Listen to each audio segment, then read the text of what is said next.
A card sheet is divided into squares each of size 1 mm square. Is being viewed at a distance of 9 cm through a magnifying glass. A converging lens of focal length 10 cm. Magnifying glass कैसी converging lens है focal length 10 cm की held close to the eye. What is the magnification produced by the lens? How much is the area of the each square in virtual image?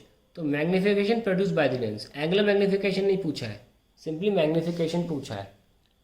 Okay, सो कैसे निकालते हैं? Part A magnification क्या था?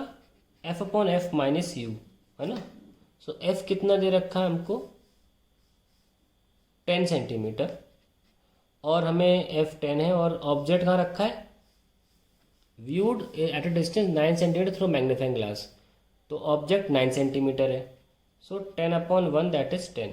आ गया भाई हमारा magnification तो आ गया. फिर पूछा how much is the area of each square in the virtual image.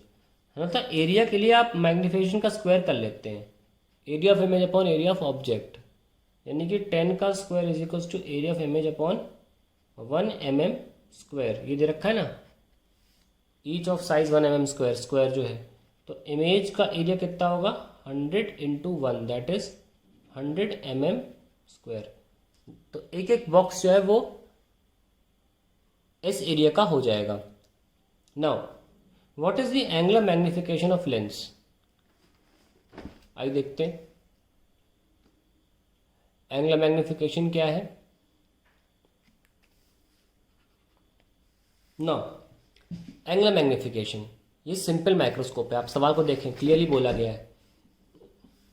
Magnifying glass, simple microscope, ध्यान से देखना. अब आया, अब एक्चुअल क्वेश्चन, ये सेकंड और थर्ड पार्ट आ रहा है. क्वेश्चन है what is the angular magnification. देखिए एंगुलर मैग्निफिकेशन के दो फॉर्मूले हुआ करते थे, डी बाई आई एफ और 1 प्लस डी बाई एफ. पर इनको लगाने की कंडीशन होती थी. क्या कंडीशन थी? When image formed at infinity, और ये when image formed at 25 centimetre, ऐसा था. लेकिन क्या हमने अब ये चेक किया अभी तक कि इस सवाल में इमेज इस पे बन रही है, किस पे बन रही है? ये तो चेक करो ना. तो आइए चेक करते हैं. 1 by F 1 by V plus 1 by U. Check करते हैं इमेज बन कहाँ रही है? इन्फिनिटी बन रही है कि 25 सेंटीमीटर बन रही है? एफ की वैल्यू कितनी है? 10 थी, 10 है. हमको वी निकालना, ऑब्जेक्ट 9 पे रखा है. 1 by 10 is minus 1 by 9 is 1 by V. So I am solving it. कितना? 9 minus 10 by 90, 1 by V. V तो माइनस 90 आ गया. ये तो प्रॉब्लम हो गई ना. तो ये वाला केस बना ना ये वाला केस बना. तो केस बना कौन सा? कोई केस नहीं बना. ये जनरल है. और ध्यान रखना, नॉर्मली ये केस रेयर होते हैं, और सवाल बोर्ड एग्जाम में आया काफ़ी, तो आपको लगता है यही केस होंगे. ये रेयर केस होते हैं, जनरल केस है. इमेज तो कहीं भी बन सकती है ना, जनरल केस है.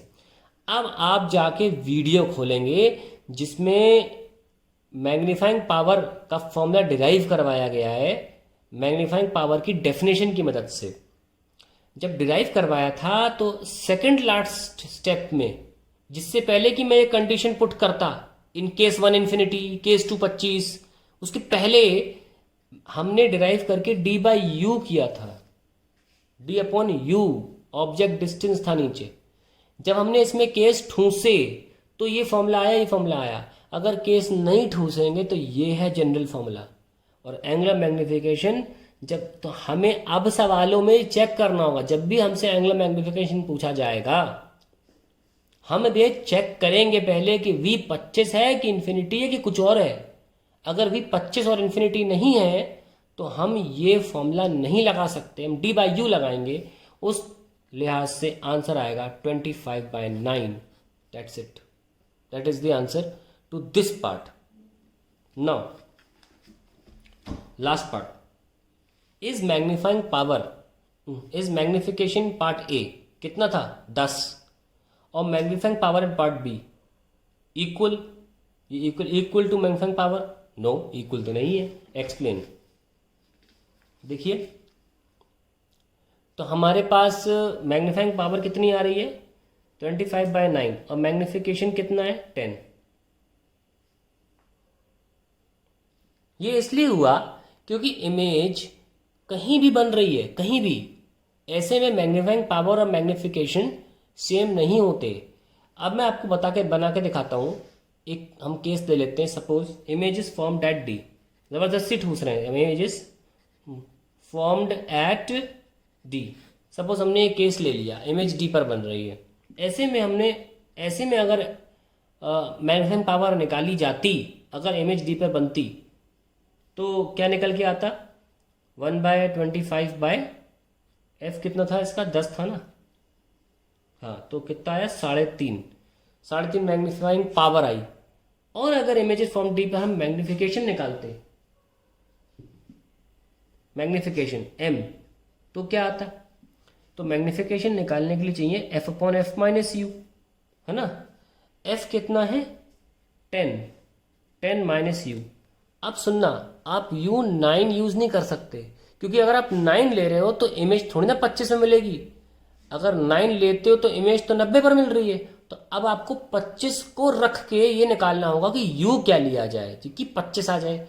तो अब इक्वेशन लगाइए, 1/f is 1/v plus 1/u।